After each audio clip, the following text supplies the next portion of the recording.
வணக்கம்டாப்ல.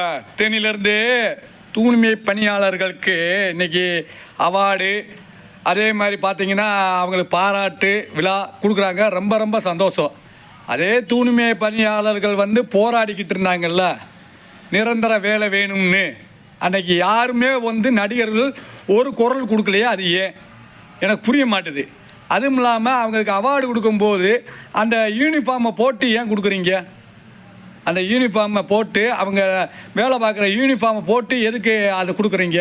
அழகாக எப்பயும் சேலை கட்டி வாமா தூய்மை பணியாளர்களுக்கு நாங்கள் அவார்டு கொடுக்குறோம் அப்படின்னு சொல்லுங்கள், பாராட்டுங்க.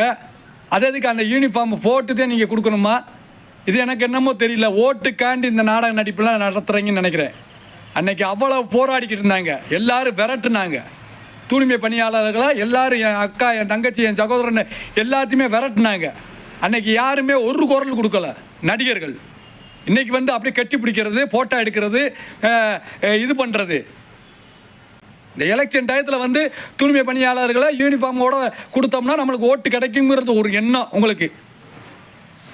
ஏன் இப்படி இருக்கீங்க? எப்பயும் ஒரே மாதிரியா இருங்கயா? மனுஷனாக இருங்கயா? அவங்கள பாராட்டுறது முக்கியம் கிடையாது.